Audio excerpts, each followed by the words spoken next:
Bonjour à tous. Aujourd'hui, nous allons partager sur la fidélité du Seigneur. Et ça va être une courte exhortation sur la fidélité de notre Père. Parce que parfois, on peut, on peut croire que le Seigneur nous a oubliés. On peut croire que euh, le Seigneur n'est plus avec nous. On peut croire qu'on est seul.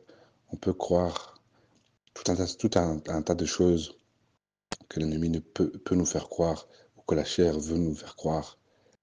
Et n'oublions pas une chose, c'est que le Seigneur est fidèle. Il est fidèle dans ses promesses. Il est fidèle dans son amour. Il est fidèle dans ses grâces. Il est fidèle. Tout ce qu'il nous promet, toutes ces choses s'accomplissent. Toutes ces choses qu'il nous promettent, toutes ces choses que le Seigneur nous promet, ces choses doivent s'accomplir dans nos vies. Elles s'accomplissent dans nos vies. Pourquoi? Parce qu'il est le Tout-Puissant. Pourquoi? Parce qu'il est le Roi des rois. Pourquoi? Parce qu'il a créé les cieux, la terre et l'univers. Pourquoi? Parce que il a créé l'être humain à son image, il a créé la nature, il a créé les animaux, il a créé les planètes, il a créé l'univers, il a tout créé, la nature, toutes ces choses magnifiques et merveilleuses que nous voyons au quotidien. Il a créé la nouvelle Jérusalem céleste, il a créé le royaume, il a créé tout ce système humain. Quand on voit la particularité, la spécificité du corps humain, aucun être humain n'était capable de ça. Aucun hasard, aucun Big Bang n'était capable de cela. Le Seigneur en qui nous croyons, Jésus-Christ de Nazareth, Yeshua Mashiach, le Tout-Puissant, l'El Shaddai, il est le roi des rois, il est le maître des maîtres, il a vaincu toute la puissance de l'ennemi à la croix. Il est le créateur des créateurs, il est le fondateur de fondateurs, il est l'architecte par excellence, il est le Seigneur des seigneurs, il est le sauveur des sauveurs. Et je parlais donc de la fidélité du Seigneur. Il est fidèle en tout temps, en toutes circonstances.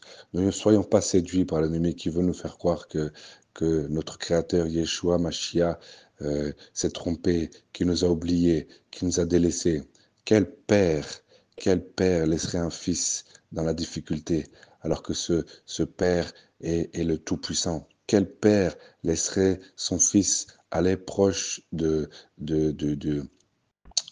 du précipice alors qu'il sait qu'il y a un danger et qu'il ne préviendrait pas son enfant? Quel père laisserait son enfant dans, dans, dans des épreuves stériles qui ne sont pas de lui? Quel père ferait ces choses? Même nous, humains que nous sommes, si nous avons la grâce d'avoir des enfants, un ou plusieurs enfants, quel père de famille ou quelle mère de famille laisserait son enfant dans, dans l'abandon, dans la difficulté? Certains le font, malheureusement, à cause de la chair, à cause du péché. Mais un être humain sensé, qui abandonnerait-il son enfant? Abandonnerait-il la chair de sa chair? Est-ce qu'il abandonnerait son enfant, sa progéniture? Non, quelqu'un de sensé et de normal ne ferait jamais ça.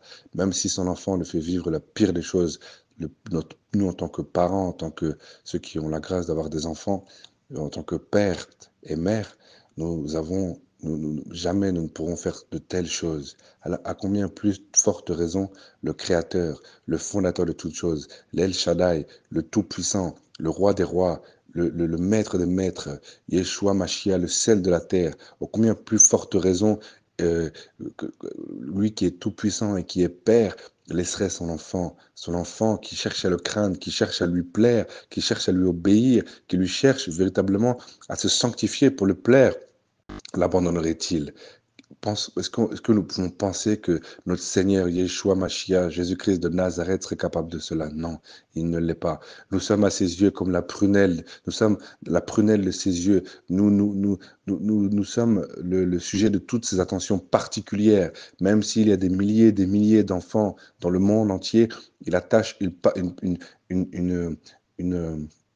comment dire, une, il attache un soin particulier à chacun de ses enfants. Il connaît le cœur de chacun de ses enfants. Il aime ses enfants de la même manière, sans aucune différence, contrairement à un père humain.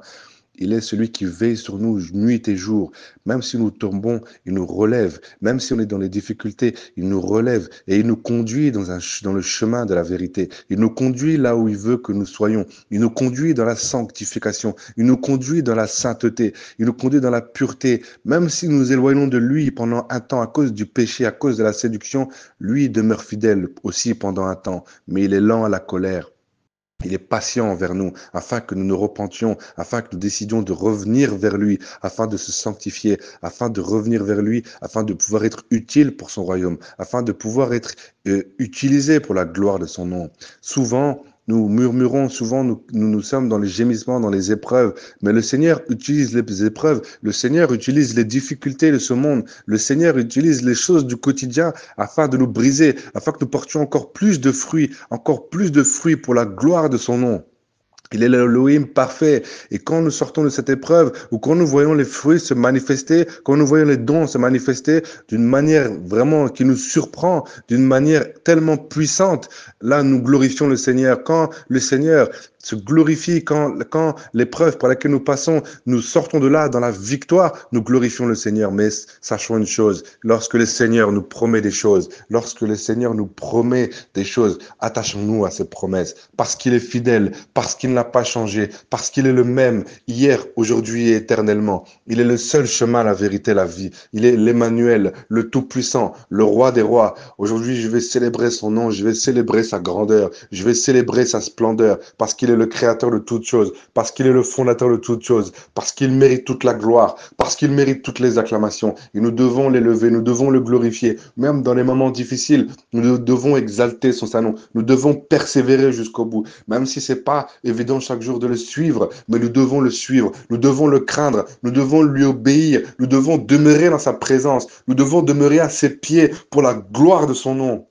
C'est ce qu'il nous demande pour arriver à une autre maturité, pour arriver à l'œuvre à laquelle il veut faire dans nos vies, parce qu'il veut nous utiliser d'une manière tellement puissante, mais souvent à cause du péché, à cause de la chair, à cause de la séduction, nous nous arrêtons au bout de la course, ou nous arrêtons dans la course, parce que pour nous c'est trop.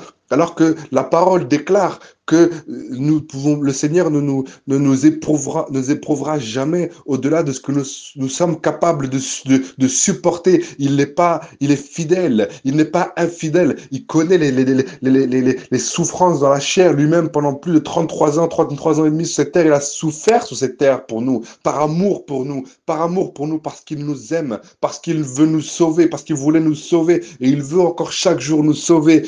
Alors lorsque nous sommes éprouvés, ne pensons pas tout de suite que c'est l'œuvre de l'ennemi. Lorsque nous avons des difficultés au quotidien, nous ne pensons pas que c'est tout de suite l'œuvre de l'ennemi. C'est un mensonge de l'ennemi de croire cela, un mensonge de la chair de croire cela. Lui, il est le Tout-Puissant, il est capable de tout. Il nous éprouve pour la gloire de son nom. Il nous éprouve afin que nous portions encore plus de fruits. Il nous éprouve et il demeure fidèle. Il est fidèle, il est celui qui ne ment pas, il est celui qui ne se contredit pas. Il est celui qui parle au siècle des siècles. Il est celui qui vit au siècle des siècles. Comment pouvons-nous comprendre que nous servons quelqu'un qui n'a pas de commencement ni de fin? Il n'a pas de hauteur, il n'est ni en bas. Il est le Tout-Puissant, il est omniscient, il est omnipotent. Comment pouvons-nous comprendre ces choses? Rien que simplement ces choses, ça nous dépasse. Nous avons un début, nous allons avoir une fin. Nous sommes nés et nous allons mourir ou partir à l'enlèvement. Mais il y aura un début et une fin. Et on sert un créateur qui n'a ni commencement, ni fin. Il n'a pas été créé, il ne mourra jamais. On sert quelqu'un qui ne sommeille ni ne dort. Encore un autre mystère. Comment comprendre ces choses intellectuellement? Ce n'est pas possible. Il est le Tout-Puissant. Il est capable de tout. Alors faisons-lui confiance. Plaçons notre foi en lui. Plaçons notre foi en lui. Ne regardons pas aux éléments de ce monde, mais regardons à lui qui ne l'a pas changé, à lui qui est fidèle, à lui qui, lorsque nous prosternons devant son trône, répond à nos prières, nous fortifie, nous cajole, nous reprend, nous censure, nous brise pour la gloire de son nom, pour la gloire de son nom. Il faut bien aussi se rappeler qu'il est l'Elohim de victoire et non d'échec. Il est l'Elohim de victoire et non d'échec. C'est l'Elohim qui nous amène toujours dans la victoire, toujours dans l'élévation, toujours au-dessus, toujours plus. Alors, ce n'est pas l'évangile de la prospérité, mais c'est pas un Elohim d'échec. C'est pas un créateur d'échec. Il nous amène à la victoire. Il nous amène à la victoire. Et il veut nous amener à la victoire finale qui est le salut de nos âmes ou l'enlèvement de l'épouse, de son épouse, de sa bien-aimée. Alors, ne perdons pas espoir lorsque nous sommes éprouvés. Ne perdons pas espoir lorsque nous sommes brisés. Ne perdons pas espoir lorsque nous sommes éprouvés pour la gloire de son nom. Plus nous sommes éprouvés, plus c'est la manifestation de son amour pour nous. Mais nous comprenons ces choses dans l'esprit et non pas dans la chair. Ne laissons pas la chair murmurer. Ne laissons pas la chair désobéir. Ne laissons pas la chair prendre contrôle de notre vie. Nous devons être des hommes et des femmes qui savent faire preuve de contrôle de soi, d'obéissance, de sanctification, de pureté, de bon témoignage auprès de ceux qui ne connaissent pas le Seigneur. N'oublions pas une chose, c'est qu'il est fidèle. Il est fidèle et véritable. Il n'a pas changé. Il n'a aucune nombre de variations. Ce qu'il a dit s'accomplira. Attachons-nous à ses promesses parce qu'il n'a pas changé, parce qu'il est fidèle, parce qu'il est saint, parce qu'il est pur, parce qu'il revient bientôt. Soyez encouragés au nom de Yeshua Mashiach.